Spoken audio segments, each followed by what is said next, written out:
खबरें विस्तार से। उत्तराखंड और गुजरात में यूनिफॉर्म सिविल कोड पर अध्ययन के लिए कमेटी बनाए जाने को सुप्रीम कोर्ट ने कानूनन सही कहा है। दोनों राज्य सरकारों के फैसले को चुनौती देने वाली याचिका सुप्रीम कोर्ट ने खारिज कर दी है।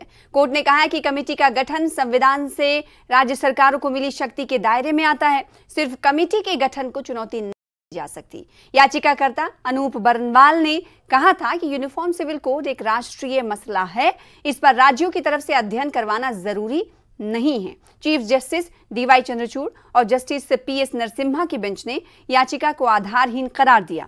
चीफ जस्टिस ने विवाह और गोद लेने जैसे मसलों से जुड़े कानूनों के संविधान की समवर्ती सूची में होने का हवाला दिया। उन्होंने कहा कि समवर्ती सूची की एंट्री 5 को देखिए। आप ये नहीं कह सकते कि राज्य सरकारों को इस विषय पर कानून बनाने का अधिकार नहीं। वैसे भी अभी सिर्फ अध्ययन के लिए कमेटी का गठन किया गया है, इसे चुनौती देने का कोई आधार नहीं। उत्तराखंड सरकार ने पिछले साल 27 मई 2022 को एक विशेषज्ञ समिति का गठन किया था।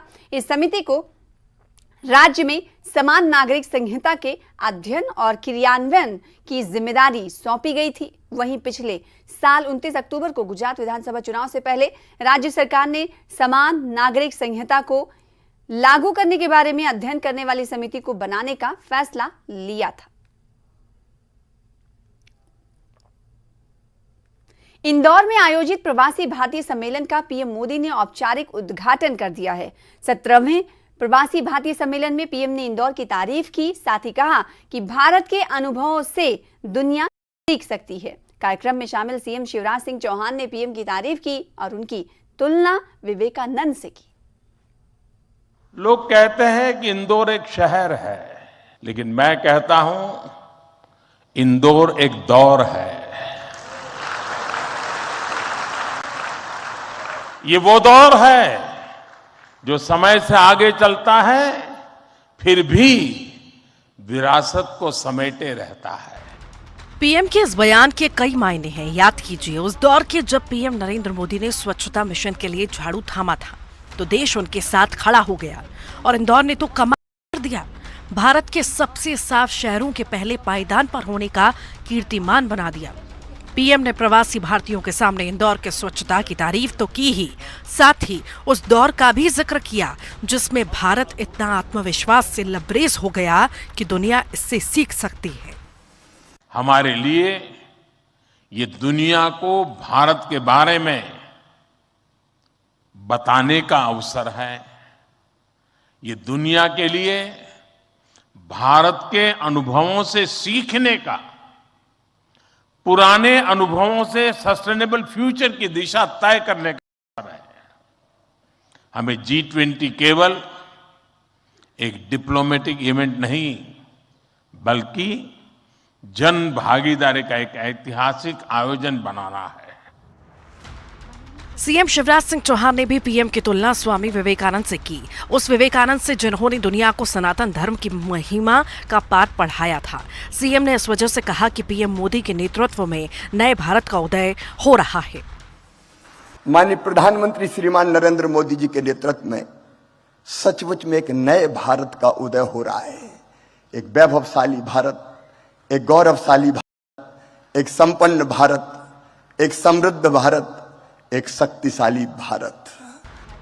ऐसे तो ये 17वां प्रवासी भारतीय सम्मेलन है, लेकिन देश के दिल में इसके आयोजन ने खास बना दिया है। उम्मीद है कि एमपी में विकास में नए आयाम जुड़ेंगे। आगे बढ़ेंगे। गृह मंत्री अमित शाह ने जम्मू कश्मीर के बीजेपी नेताओं की महत्वपूर्ण मीटिंग दिल्ली में बुलाई है। बीजेपी नेता राज्य के प्रभारी तरुण चुग के घर पर पहुंच चुके हैं। इस बीच राष्ट्रीय महामंत्री तरुण चुग ने मीटिंग को सकारात्मक बताया है, लेकिन साथ ही कहा कि उनकी पार्टी चुनाव के लिए तैयार है, लेकिन चुनाव ऐलान करना इलेक्शन कमीशन का काम है। उन्होंने कांग्रेस की भारत जोड़ो यात्रा को ट्रेड मिल वॉक बताया।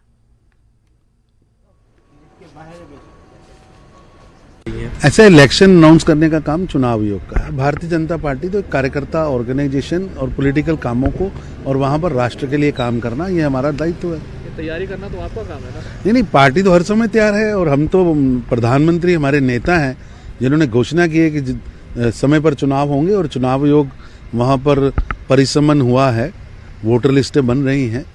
अब उसके बाद वोटर लिस्टों पर इतराज मांगेंगे। सर, घाट संभव है? बहुत अच्छा शांति का माहौल है। हमने घाटी को टेररिज्म से टूरिज्म कैपिटल तक पहुंचाया है। आज घाटी के अंदर आपको खुद जाना हो तो इस सर्दी के मौसम में भी चिले कला में भी कमरा नहीं मिल रहा है। ऐसा नहीं है, घाटी बहुत अच्छी चल रही है। पूरा जम्मू कश्मीर आगे बढ़ रहा है। जम्मू कश्मीर के अंदर विकास की नई गाथा प्रधानमंत्री श्री नरेंद्र मोदी जी ने लिखी है। एक विश्वास नरेंद्र मोदी जी ने पैदा किया है। लोगों ने लाखों की तादाद में निकलकर वोटिंग की थी डीडीसी चुनाव में। ये नरेंद्र मोदी जी के विकास विश्वास की जीत है। जम्मू कश्मीर को लेकर गृह मंत्री अमित शाह ने दिल्ली में महत्वपूर्ण मीटिंग बुलाई है और जो जम्मू खासतौर से बीजेपी के जो नेता हैं वो यहाँ पर दिल्ली पहुँच रहे हैं। इस वक्त मैं साउथ एवेन्यू में हूँ और यहाँ पर जो जम्मू कश्मीर के बीजेपी के प्रभारी हैं तरुण चुग, उनके घर पर तमाम नेता यहाँ पर इकट्ठे हो रहे हैं। यहाँ पर सुनील शर्मा मौजूद हैं, यहाँ पर रविंदर रैना मौजूद हैं, यहाँ पर सह प्रभारी आशीष सूद मौजूद हैं, खुद तरुण चुग मौजूद हैं और अंदर बातचीत हो रही है। इसी के साथ साथ नरेंद्र सिंह यहाँ पर मौजूद हैं और लगातार यहाँ पर जो सिलसिला है वो लोगों के पहुँचने का बना हुआ है। अभी जो महत्वपूर्ण जानकारी आ रही है सीधे तौर पर कि जिस तरीके से मीटिंग को लेकर के बात है कि 9 बजे से मीटिंग शुरू होनी थी, लेकिन अभी जो जानकारी आ रही है थोड़ी सी देरी हो सकती है और तकरीबन 9:30 बजे के करीब गृह मंत्री अमित शाह के साथ जम्मू कश्मीर बीजेपी के नेताओं की मीटिंग हो सकती है। जहां तक मुद्दों की बात है तो तमाम मुद्दे जो जम्मू कश्मीर की सुरक्षा से जुड़े हुए हैं, खासतौर से जिस तरीके से राजौरी में अटैक हुआ उसके बाद बीडीसी के जो मेंबरान हैं वो हथियार मांग रहे हैं। इसी तरीके से जो दूसरा जो पॉलिटिकल मुद्दा है, खासतौर से जम्मू कश्मीर में चुनाव को लेकर के जो मुद्दा है, तमाम तरह की जो तैयारियां चल रही हैं, जिस तरह से वोटिंग लिस्ट को फाइनल किया जा रहा है और डिलिमिटेशन का काम मुकम्मल हुआ, ऑब्जेक्शन मांगे जा रहे हैं, तो कितनी तैयार है बीजेपी, इन तमाम मुद्दों को लेकर आज बातचीत हो सकती है। वीडियो जर्नलिस्ट पिनू के साथ शहजाद, न्यूज़ 18 दिल्ली। आरएसएस के लोग कभी भी हर हर महादेव नहीं कहते क्योंकि लॉर्ड शिव तपस्वी थे और ये लोग भारत की तपस्या पर हमला कर रहे हैं। उन्होंने जय सिया राम से देवी सीता को हटा दिया है। राहुल गांधी ने हरियाणा के कुरुक्षेत्र में कहा कि ये लोग भारत की संस्कृति के खिलाफ काम कर रहे हैं।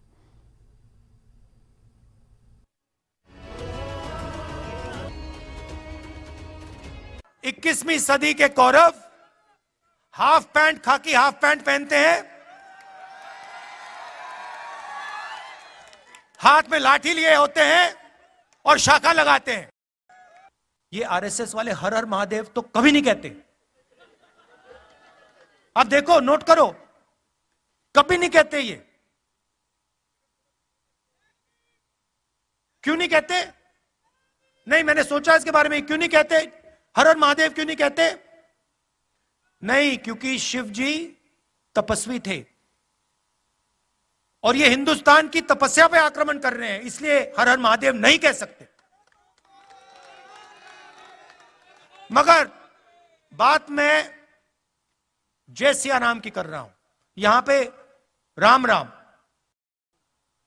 राम राम सुना मैंने, राम राम जय सिया राम। अब जय सिया राम ये कभी नहीं कहते। इन्होंने सीता जी को नारे से निकाल दिया। ये हमारी हिस्ट्री, हमारे संस्कार, हमारे इतिहास के खिलाफ काम किया इन्होंने। और जब भी कांग्रेस पार्टी का कोई भी कार्यकर्ता आरएसएस के कार्यकर्ता के सामने आए, उससे कहो तुम जय सिया राम कहोगे और उससे जय सिया राम कहलवाओ, क्योंकि जितने जरूरी राम थे उतनी ही जरूरी सीता थी। भारत जोड़ो यात्रा में भाग लेने पर पूर्व सेना प्रमुख जनरल दीपक कपूर की आलोचना करने के लिए कांग्रेस ने सोमवार को बीजेपी पर हमला बोला। कांग्रेस ने साथ ही बीजेपी पर सेना के बहादुरों को बदनाम करने का आरोप लगाया। जनरल सेवानिवृत्त कपूर और रक्षा सेवाओं के कई सेवानिवृत्त शीर्ष अधिकारी रविवार को राहुल गांधी के नेतृत्व वाली भारत जोड़ो यात्रा में शामिल हुए थे। यात्रा वर्तमान में हरियाणा से होकर गुजर रही है। हरियाणा में यात्रा में राहुल गांधी के साथ जनरल कपूर की एक तस्वीर ट्वीट करते हुए आईटी विभाग के प्रमुख अमित मालवीय ने लिखा कि पूर्व सेना प्रमुख जनरल दीपक कपूर राहुल गांधी की भारत जोड़ो यात्रा में शामिल हुए। कपूर को सेना के अन्य वरिष्ठ अधिकारियों के साथ आदर्श घोटाले में आरोपित किया गया था। बीजेपी नेता ने रविवार को कहा कि जांच समिति की ये राय थी कि सैन्य बलों को शर्मिंदा करने के लिए इन अधिकारियों को किसी सरकारी पद पर आसीन होने से प्रतिबंधित किया जा सकता है। अमित मालवीय पर निशाना साधते हुए कांग्रेस की सोशल मीडिया विभाग प्रमुख सुप्रिया श्रीनेत ने कहा कि जनरल कपूर 1971 के भारत पाक युद्ध के दिग्गज PVSM, AVM और VSM और सेना पदक के प्राप्तकर्ता हैं। अन्य पुरस्कारों के साथ उन्होंने 1967 से 2010 तक 4 दशकों तक हमारे देश की सेवा की है। हमारे बहादुर जवानों को बदनाम करने के लिए आपको खुद पर यानी बीजेपी को कह रही हैं कि खुद पर शर्म आनी चाहिए। साथ ही सुप्रिया श्रीनेत ने कहा कि आप पर और आपके खेदजनक अस्तित्व पर दया आती है।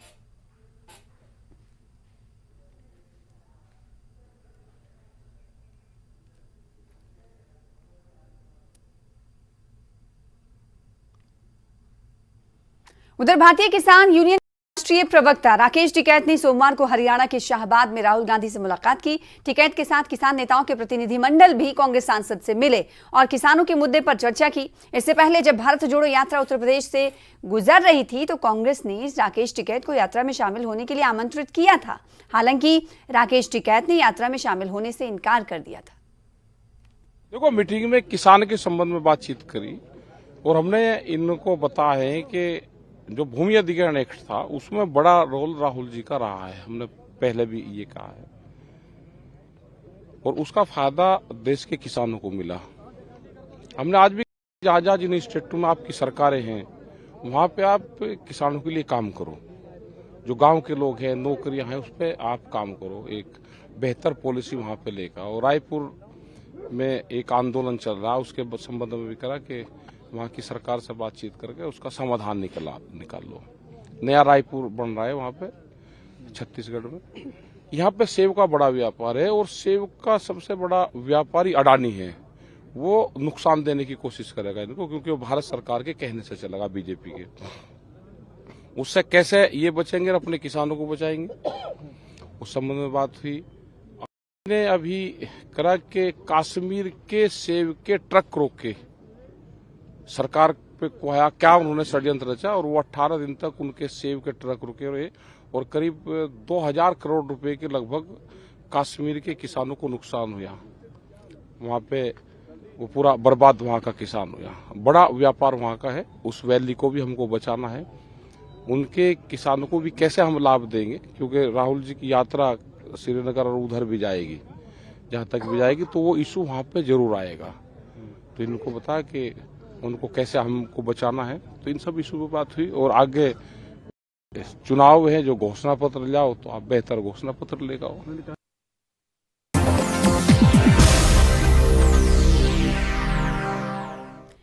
ब्रेक के बाद एक बार फिर से आपका स्वागत करते हैं। कांग्रेस नेता राहुल गांधी के नेतृत्व में जारी भारत जोड़ो यात्रा अपने अंतिम पड़ाव पर है। कांग्रेस नेता जयराम रमेश ने कहा कि यात्रा को भाजपा शासित राज्यों में काफी अच्छा रिस्पांस मिला है। उन्होंने कहा कि यात्रा को लेकर कई तरह की बातें की गई, लेकिन लोग यात्रा से जुड़ते गए और अब ये एक बड़ा जन आंदोलन बन गई है। पार्टी के सब सदस्य हमारे वापस आ गए हैं। वो 2 महीने के लिए छुट्टी पर गए थे आजाद साहब के साथ DAP में, अभी सब वापस आ गए। ताराचंद जी, पीरजाद शेख जी, सब लोग कांग्रेस 17 नेता जो आजाद साहब के साथ गए थे आज वहां से वापस घर लौट आए हैं कांग्रेस में। तो गलियारा बचा है इस बात के लिए कांग्रेस ने गलियारा खोला हुआ है। किसके लिए? कि आजाद साहब चाहे तो वो वापस आ सके, या आप लोग अप्रोच? मेरी तो कोई जानकारी नहीं है, पर पहले दिन से हम कह रहे हैं सभी का स्वागत है। जो भारत जोड़ो यात्रा के मकसद में विश्वास रखते हैं वो सभी का स्वागत है, सब लोग आ सकते हैं। हमने कोई किसी पर प्रतिबंध नहीं लगाया। अगर गडकरी जी आना चाहते हैं उनका भी स्वागत है, अगर राजनाथ सिंह जी आना चाहते हैं उनका भी स्वागत है।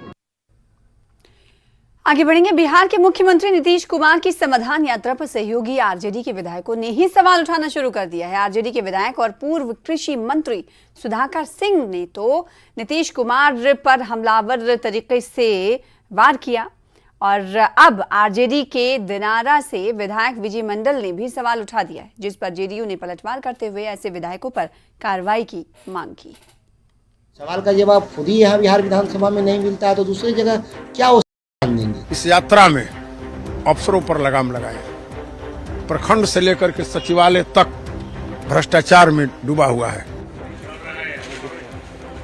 हिस्सेदार दल का कोई घटक दल का वह व्यक्ति आरोप लगावे जो खुद 420 का आरोपी हो। पहले ये तस्वीर देखिए, तस्वीर समाधान यात्रा की है। सोमवार को बिहार के मुख्यमंत्री नीतीश कुमार और उप मुख्यमंत्री तेजस्वी यादव साथ साथ सारण में थे। यानी नीतीश कुमार जिस समाधान यात्रा के जरिए लोगों की समस्या जानने निकले हैं, उसमें तेजस्वी का पूरा साथ है। लेकिन उसी समाधान यात्रा जुड़ी के विधायकों ने सवाल उठाना शुरू कर दिया है। जानने का सबसे बड़ा जो प्लेटफॉर्म है वो विधायिका होती है, और विधानसभा में हम लोग के जो सवाल हैं वो जनता के सवाल हैं, और जब जवाब वहीं वो नहीं दे पाते हैं तो फिर वो घूम करके क्या देखेंगे अलग से। हम लोग उसी के लिए 243 लोग चुन कर आए हैं। हमारे सवाल का जवाब खुद ही यहाँ बिहार विधानसभा में नहीं मिलता है तो दूसरी जगह क्या वो समाधान देंगे। नीतीश कुमार पर सुधाकर सिंह के ताबड़तोड़ हमले के बाद जेडीयू के नेता भी हमलावर हो गए हैं। जेडीयू के मुख्य प्रवक्ता नीरज कुमार ने सुधाकर सिंह को 420 कहकर पलटवार किया। महागठबंधन चल रहा है, उसमें हिस्सेदार हैं, और हिस्सेदार दल का कोई घटक दल का वह व्यक्ति आरोप लगावे जो खुद 420 का आरोपी हो। 420 का आरोपी हो, और वैसा व्यक्ति अगर माननीय मुख्यमंत्री नीतीश कुमार जी पर कोई आरोप लगाता है तो हमारी तो उम्मीद है कि ऐसे लोगों पर सख्त से सख्त कार्रवाई होना चाहिए।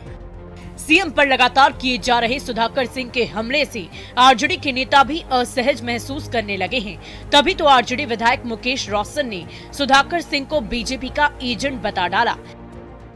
कौन विधायक? सुधाकर सिंह राजद के विधायक हैं, उनको भी मर्यादा में रह करके बयान देना चाहिए। नीतीश कुमार को बीजेपी का एजेंट कह रहे हैं वो खुद बीजेपी के एजेंट हैं। वैसे ये कोई पहला मौका नहीं जब आरजेडी विधायक और पूर्व कृषि मंत्री सुधाकर सिंह ने नीतीश कुमार पर निशाना साधा हो, लेकिन बात तब ज्यादा गंभीर हो जाती है जब आरजेडी के एक और विधायक ने सीएम की समाधान यात्रा पर गंभीर सवाल खड़े कर दिए। दिनारा विधायक विजय मंडल ने क्या कुछ कहा है, पहले वो भी सुन लीजिए। मुख्यमंत्री जी लगे हैं, मुख्यमंत्री जी से आपके माध्यम से हम कहेंगे कि इस यात्रा में अफसरों पर लगाम लगाएं। प्रखंड से लेकर के सचिव तक भ्रष्टाचार में डूबा हुआ है, और कहीं किसान का धान नहीं खरीदा जा रहा है, यूरिया नहीं मिल रहा है, और आप समाधान यात्रा पर निकले हैं। किस समाधान के लिए? इन सब चीजों पर आपको ध्यान देना होगा। सवाल है कि जब तेजस्वी नीतीश के साथ हैं तो फिर भी क्यों आरजेडी विधायक दो हाथ करने को बेकरार हैं। न्यूज़ 18 के लिए पटना से शैलेंद्र के साथ ब्यूरो रिपोर्ट।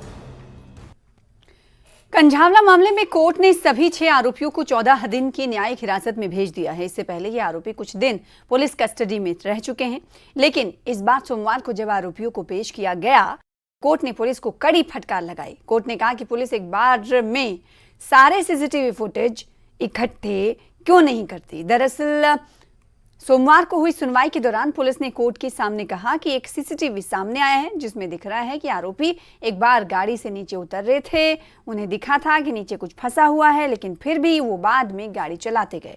पुलिस ने यह भी बताया कि उन्होंने अब तक 6 सीसीटीवी फुटेज जुटा लिए हैं, लेकिन पुलिस की इस प्रकार की जांच से अदालत संतुष्ट नजर नहीं आई।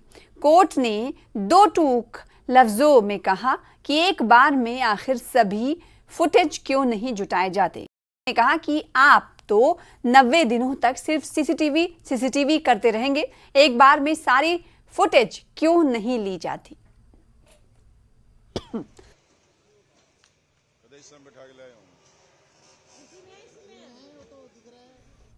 दिल्ली के मयूर विहार फेज 3 इलाके के जय अंबे अपार्टमेंट में दिल दहला देने वाली घटना सामने आई है।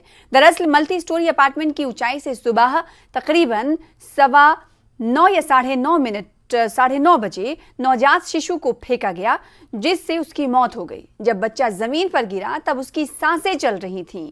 हालांकि मेट्रो हॉस्पिटल में उसने दम तोड़ दिया। डॉक्टर्स ने बताया कि इस नवजात शिशु का जन्म घटना से 3 घंटे पहले ही हुआ था। हालांकि ये घटना कैसे घटी और किसने इसे अंजाम दिया और वो बच्चा किसका था, इस बात की फिलहाल आधिकारिक तौर पर पुष्टि नहीं हुई है। शक के आधार पर पुलिस ने इसी अपार्टमेंट की एक अविवाहित युवती को हिरासत में लिया है और उनके 5 परिजनों को भी पुलिस ने हिरासत में लिया है। दिल्ली के मयूर विहार इलाके की जे अम्बे अपार्टमेंट में सुबह करीब 9:25 पर एक हैरतअंगेज घटना सामने आई है। ये घटना दिल दहला देने वाली है, क्योंकि इस वक्त जहां मैं मौजूद ये वो स्थान है जहां पर सुबह तकरीबन 9:25 पर एक नवजात शिशु को ऊंचाई से फेंका गया, जिसकी वजह से उसकी मौत हो गई है। हालांकि जब इस बच्चे को फेंका गया था यहाँ पर, उस वक्त उसकी सांसें चल रही थी, लेकिन जब उसको अस्पताल तक पहुँचाया गया तब उसकी मौत हो गई। बताया जा रहा है कि इस बच्चे का जो जन्म है वो सुबह करीब 5:30 बजे ही हुआ था। नवजात शिशु था, लेकिन उसको फेंका गया जिसकी वजह से उसकी मौत हुई। इसी फ्लैट की 634 नंबर इसी अपार्टमेंट के 634 नंबर फ्लैट में रह रही अविवाहित युवती को सस्पेक्ट के तौर पर पुलिस ने हिरासत में लिया है। बताया जा रहा है प्रारंभिक तौर पर कि उस युवती की ये संतान थी, हालांकि वह अविवाहित थी, इस वजह से उस संतान को फेंका गया।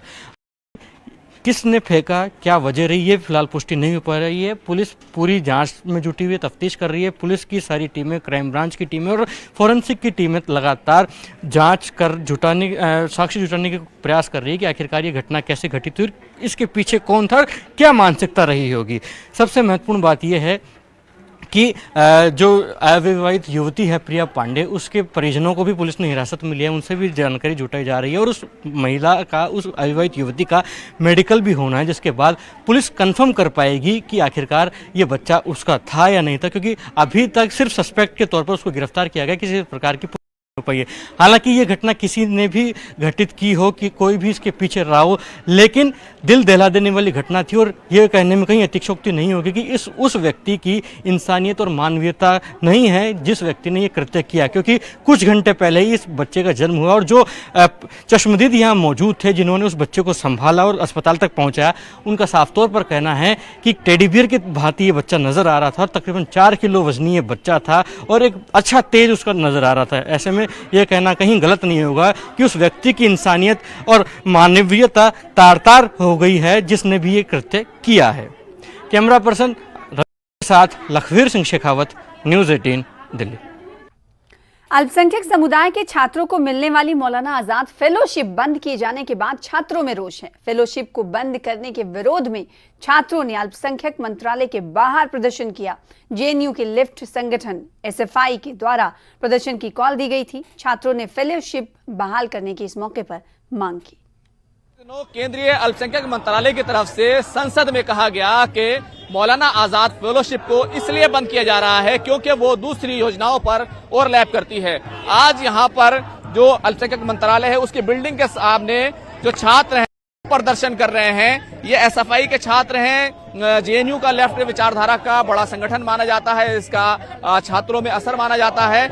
आज ये इस पूरी घटना को लेकर के जिस तरीके से योजना बंद की गई, उसके विरोध में यहाँ पर अपना जो है विरोध जो है वो दर्ज करा रहे हैं। आप देख सकते हैं कि किस तरीके से यहाँ पर नारेबाजी हो रही है। माइनॉरिटी अफेयर्स में बैठे जब तक हमारी जो डिमांड्स है उसको नहीं सुनते कि मानव को फिर से रीइंस्टेट करने की जरूरत है, क्योंकि आज के समय पे देश के अंदर जो हो रहा है, एक पैंडेमिक का दौर गुजरा है जहाँ पे फाइनेंशियल सपोर्ट को बढ़ाने की जरूरत है। हम लोग देख रहे हैं कि केंद्र के तरीके से मिनिस्ट्री ऑफ एजुकेशन के तरीके से कंटिन्यूअसली हायर एजुकेशन में जो फंड है उसको कम किया जा रहा है। उसमें से 2023 से अनाउंस हुआ है कि मानव जो स्कॉलरशिप है, प्री मैट्रिक स्कॉलरशिप है, उसको डिसकंटिन्यू किया जाएगा। इस पे हमारा एकदम क्लियर मांग है एसएफआई के तरफ से कि इस जो डिसीजन है इसको रोल बैक करना है और मानव को रीइंस्टेट करना है। क्या डिमांड है आपकी? हमारी डिमांड ये है कि जो मौलाना आजाद फेलोशिप जो है वो वापस लिए जाए, कि क्यों इसे रोल बैक किया गया हमें जानना चाहते हैं। जबकि कहा गया कि फेलोशिप से ओवरलैप हो रही है बच्चों की, जबकि बाय लॉ फेलोशिप से ओवरलैप नहीं हो सकती। बहुत ही बेतुका सा रीजन देकर ये फेलोशिप जो है बंद करवाया गया है। ये माइनॉरिटी कम्युनिटीज की, माइनॉरिटी रिलीजन्स जो है इस देश में, उनकी शिक्षा पे एक ऐसा अटैक है और ये जो ऐसे कम्युनिटीज के सोचने समझने की क्षमता को खत्म कर देना चाहते हैं, ताकि जब इनके खिलाफ एक बड़ा हमला किया जाए, ये लोग उससे लड़ ना पाए। जिसके एक सवाल यह है जो सरकार की तरफ से और ये कहा जा रहा है कि ओबीसी या फिर जो दो SC/ST हैं वो दूसरी जगह से स्कॉलरशिप ले सकते हैं। स्कॉलरशिप, बट ये जो माइनॉरिटी रिलीजन्स हैं वो उनका परसेंटेज हमारे देश में बहुत कम है। लोगों के लिए फेलोशिप जो है, जो लोग JRF नहीं ले पाते थे, मौलाना आजाद फेलोशिप एक ऐसा फेलोशिप था जो बहुत सारे लोगों को उनकी रिसर्च में मदद करता था। अगर ये बंद कर दिया जाएगा, ऐसा बहुत सारा परसेंटेज जो इस पैसे से अपना रिसर्च कर पाते वो नहीं कर पाएंगे। जो कि ओबीसी की बात है, उनके लिए फेलोशिप होना चाहिए, हम उससे नहीं हटाए। बट ये जो फेलोशिप एग्जिस्टिंग फेलोशिप है, ये क्यों हटाया गया है, ये हमारा सवाल है और हम इसे वापस चाहते हैं।